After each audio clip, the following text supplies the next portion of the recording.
지금 메타버스 생테크 연구소 유튜브에 15분이 지금 현재 보고 계시네요. 예, 뭐, 지금 아직까지는 카톡에 한번 올려봐야 돼. 불교대학 카테부에 지금 올려놨어. 눌러서 보시면 되는구나. 네, 그래서 저희가 이제 한번 이렇게 이제 메타버스를 통해서 불교대학을 한번 해보고 있는 건데요. 저도 신기하네요. 이렇게 되는 거 보니까. 조금 전에 우리 동안거 68일 공부하면서 알았지만, 말씀드렸지만, 세상이 완전히 지금 급변하고 있습니다. 그 사이에 이제 코로나라는 것도 있었고, 러시아, 우크라이나 전쟁이라는 것도 있었고, 중국을 사랑하던 서양 사람들이 지금 갑자기 이제 코로나와 뭐 이런 것으로 인해서 지금 모든 게 지금 이제 바뀌어가고 있는 그런 현실이죠.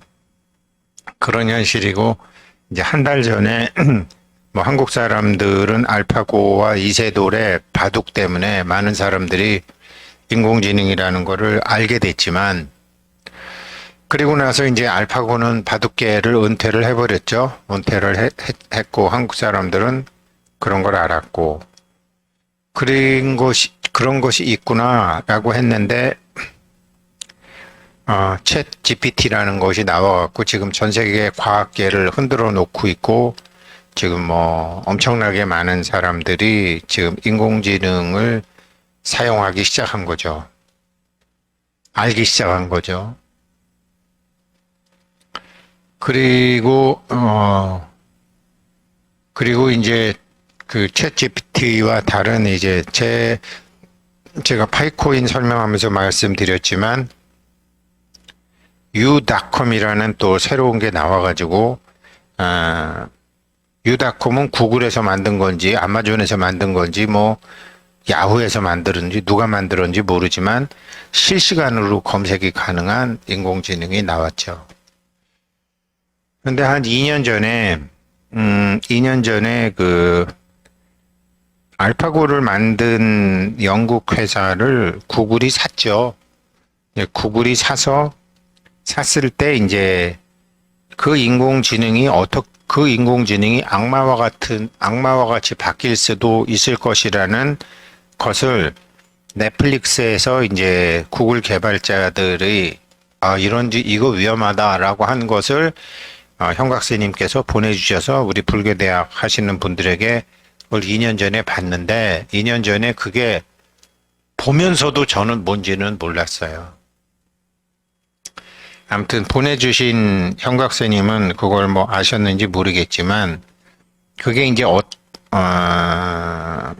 어떤 의미냐면요.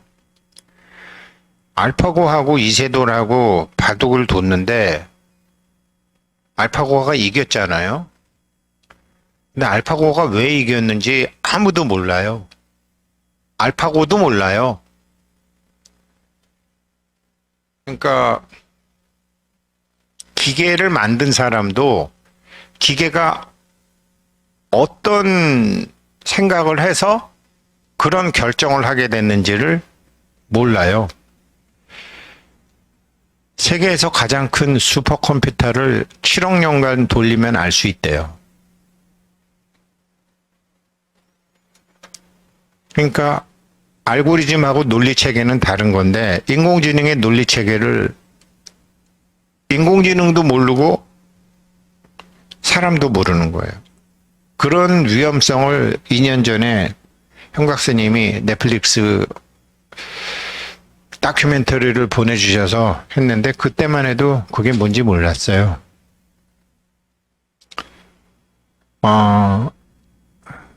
그러니까 얼마든지 악마와 같은 짓을 할 수 있는 거죠.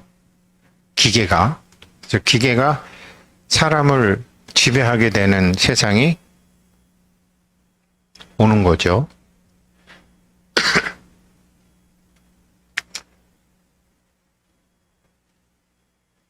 그런데 알고리즘하고 논리체계는 다른 건데, 알고리즘이라는 거는 cause and effect, 인과, 원인과 결과. 우리가 뭐 재판을 하든지, 심지어 뭐 엄마 아버지가 혹은 누가 이렇게 해서 얘기를 들어봐서 너네 왜 그래? 얘기해봐. 그러면 네가 잘못했네 하고 이렇게 뭐 얘기도 하고, 살인자가 있고 살인을 당한 사람도 있고,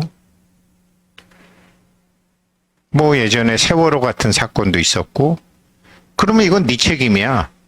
이 사람은 피해자야. 그러니까 보상해줘야 돼. 이렇게 해서 원인과 결과를 인간들이 나름대로 자기 계산대로 하잖아요. 근데 부처님은 그게 아니었잖아요. 원인과 결과가 아니라 인과 과 사이의 연이 어떻게 일어나는지 그 논리체계를 깨달으신 거 아니에요? 그게 12연기잖아요. 그렇게 해서 알고 보니까 과가 또 다른 연이 되고 인이 또 다른 연이었다라는 사실도 드러난 것이고, 인연과가 다 합쳐서 12연기로 돼서 부처님이 깨달으신 건 그거죠. 사람들의 생활에 일어나는 논리체계를 밝혀주신 게 12연기죠. 그리고 이 12연기를 극복하는 방법을 관하시는, 이거를 관하는데, 관하는 방법이 금강산매경에서는 허공해탈, 금강해탈, 반야해탈. 허공해탈은 사마타, 금강해탈은 삼마발제, 반야해탈은 선나. 그래서 이 해탈이라는 거는 어떤 대상에 묶이는 게 아니잖아요. 그래서 허공과 같은 마음으로 다 받아들이는 거죠. 허공에다가 제가 죽비를 놓건, 종을 놓건, 화분을 놓건 다 받아들이잖아요. 허공해탈이죠. 그게 사마타죠.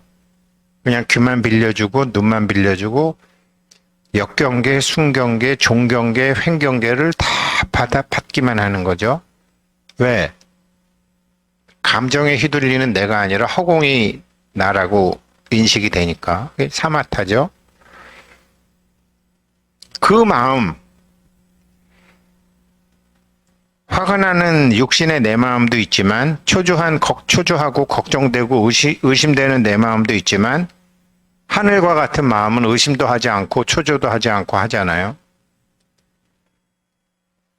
어차피 그렇게 안달복달 하지 않아도 조금 있으면 대한이고 입춘이 오잖아요.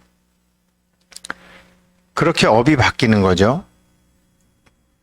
굳건하게 그 허공과 같은 그 마음을 지키는 걸 금강해탈이라고 하죠. 원각경에서는 그걸 삼마발제라고 하죠. 그런데 제가 2012년도에 저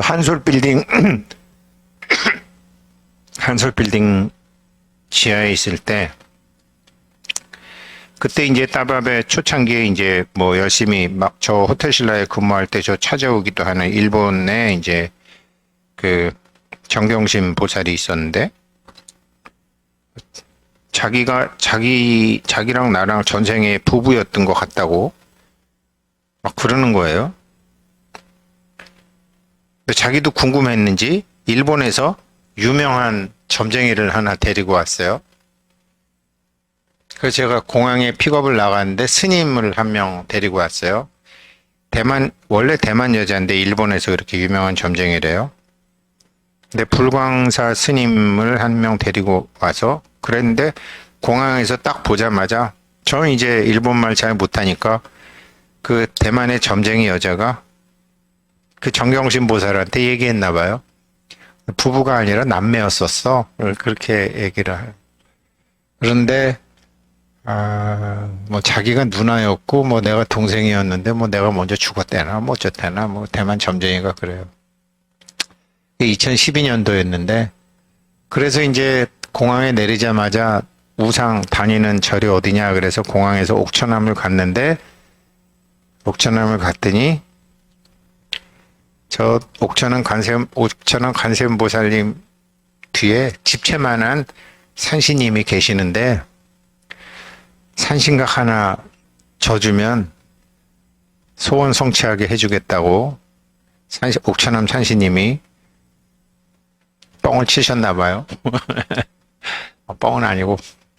그래갖고 제가 그 소리 듣고 또 옥천암 산신각 복원한다 그래서 우리 회원님들하고 그 불사해서 결국 복원시켰잖아요. 정범 스님, 정경 스님 두 분 해서.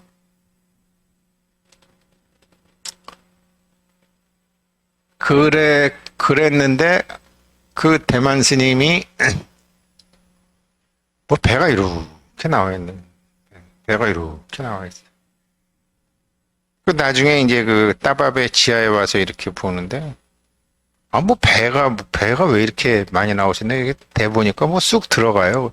그래서 이걸 올리는데 안에 우리 오방랑 주머니 큰 거를 안에다가 하고 계신 거예요. 비딱 큰 거를. 그러면서 제가 어마무시한 부자라는 거예요. 그때 죽을 지경이었는데. 그래서 이 양반이 날탕이네. 시간 아주. 그래서 제가 어마무시한 부자래요. 엄청난 뭐 몇천억 갖고 있는 부자래요. 그래서 속으로 지랄하고 있네. 지금 몇천억은 아니라 몇천만 원도 없어갖고 죽을 지경인데 지금 그럴 때였어요. 아무튼 그랬었는데 그런 게 이제 그런 일이 있었었는데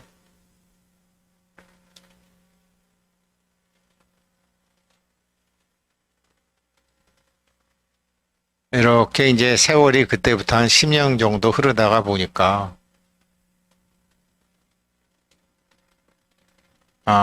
뭐 그게 이제 어떤 여러 인연들이 그 이제 하나씩 둘씩 그때 왜 그러한 일이 있었으며 그때 그 스님은 그런 소리를 왜 했으며 이제 그런 것들이 이제 이렇게 좀 윤곽이 드러나더라고요. 윤곽이 드러나는데